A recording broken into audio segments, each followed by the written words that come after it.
Alright, guys, we're back at it with another John Carpenter film. Today we're going to be covering Prince of Darkness, which was released in 1987.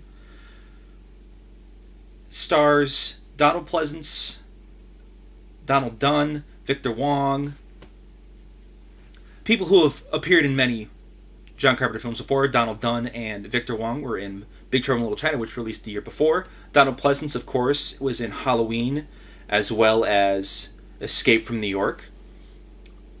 So the main story is there's this old dilapidated church run by this really old priest who suddenly passes away, and he has a key to the basement. So once he passes away, Donald Pleasance is contacted to take care of what dwells in the basement. So what he finds in the basement is this giant container that apparently contains evil incarnate, or Satan, the Antichrist, what have you. So he contacts these graduates and scientists at the local college and asks them to investigate it, and they stay overnight to figure out what's going on. And then things start to get a little weird. The homeless people are acting kind of strange. There's an eclipse coming. There's a bunch of behind the scenes stuff going on. There's a supernova that's about to hit the Earth. Not hit the Earth, but pass over it. That has supposedly exploded at the dawn of time. So that's going on. All this creepy stuff's happening. Bugs are acting weird. It's really great. It's a fun movie. It takes place mainly in the church. They use exterior shots of the actual church, and then the interior are sets. Built sets on sound stages.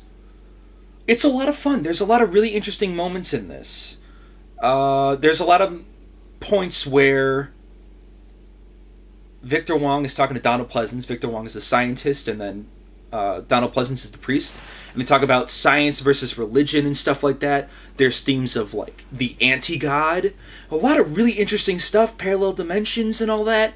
Really weird, really interesting things that would come from a horror movie that you wouldn't really see in other films. This interesting thing about this one, this was actually written by Martin Quatermass, but not really. That was just John Carpenter using a fake name.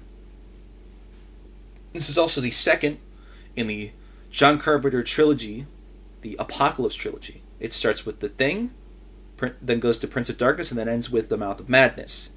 The themes of the trilogy are The Thing represents the destruction of the individual. This represents the destruction of God, religion, and then Mouth of Madness represents the destruction of reality. It's a really good sort of trilogy to watch. It starts off very strong with The Thing. I feel like they all have their strengths, but I feel like The Thing really is the strongest of them. But the score for this movie is fantastic. It is probably John Carpenter's best score, hands down.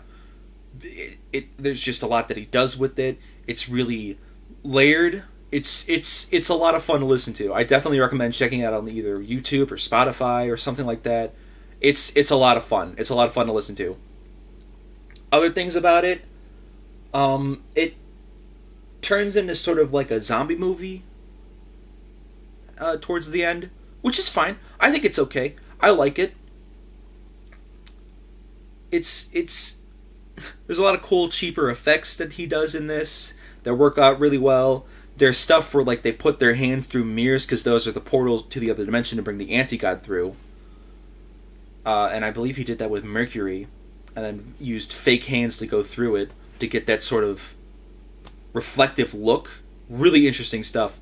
The one part of this movie that still freaks me out to this day is while they're in the church, they keep getting a message from the future. And it's the front of the church. It's shot through the fence, and it keeps saying, we can't reach your conscious state of mind. We're broadcasting you from the year 1999. And it's basically saying, we can't stop this. You have to stop this. Talking to people in the church. So what's happening in the church is they're trying to stop that from happening so that it doesn't bring about the apocalypse. I'll leave it up to you watch the movie to find out if they do or do not succeed. But it always freaks me out because the way they shot it on VHS, and then they played it on a TV, and then shot the TV with the film. So it's got this really creepy look to it, and the robot, the voice changer is really unnerving, and it just, ooh, it still freaks me out a bit. Other fun parts of this movie are the deaths are great.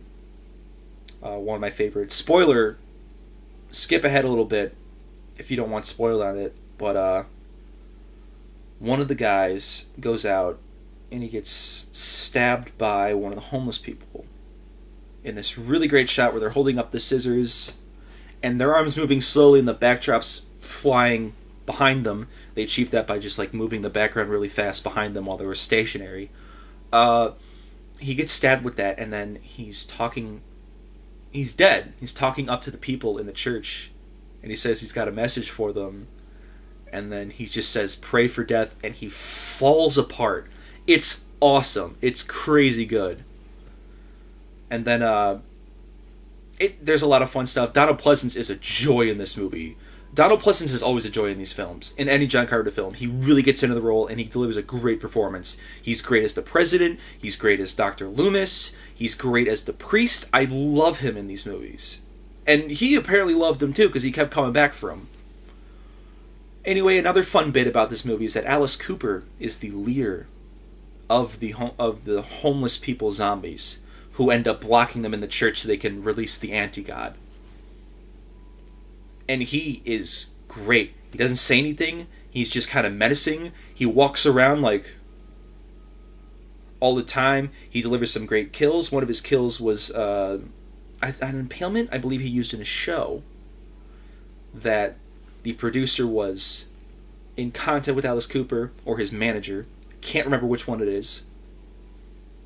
And he contacted John Carpenter and he was actually in the film. It's really cool. They incorporated that into the movie, and I think that's really neat. Overall, I think it's a great movie. I really enjoy it. I watch it every Halloween. My setup for Halloween used to be The Mist, Prince of Darkness, and then I think it was Halloween 3? Yeah. Anyway, I definitely rate this, like, honestly, 10 out of 10. Or 9 out of 10. Sometimes it gets a little iffy, but I think it's awesome. I love it. I love the ending a lot. The ending is great. The effects are good. The characters, the actors bring something great to the table. Everything's just really cool. It's a lot of fun, and I feel like it really goes overlooked. In terms of John Carpenter movies, this one is slept on like nobody's business. Anyway, let's talk about the DVD real quick. This is just kind of your standard widescreen DVD. I know they have a steelbook like the other steelbooks I had, with the lithograph, Blu-ray, a bunch of special features and everything. This one doesn't have a lot of special features. It does the whole, like, you know, audio special features and stuff like that. I don't believe this doesn't even have commentary on it. It's just kind of your standard. It's just the film in widescreen. I really don't like the cover of this because it accents Alice Cooper, which, you know, that's your star power, but he doesn't do much in the film. He's not the main focus, and I feel like while he is awesome in the movie, and I love watching him in it, I feel like putting him as the poster isn't that great. I do love the one they have for the steelbook, though. It's Donald Pleasence in the basement with the tank. He's got the cross out and the Bible, and there's like bugs in the corner. It's got that great green all over the place. It's fantastic. I love it. But yeah, this is your standard buy. This was like $9 when I bought it. There's a Blu-ray, standard Blu-ray that's shot factory released, and then there's the Steelbook Blu-ray, which I definitely recommend because those are fantastic. There's not even anything in here. It's just the movie, widescreen, pop it in, goes, there you go. But I definitely needed this, and I enjoy watching it. Even when it's not Halloween, it's fun to watch. Anyway, that's all for today. I'll see you guys for the next video.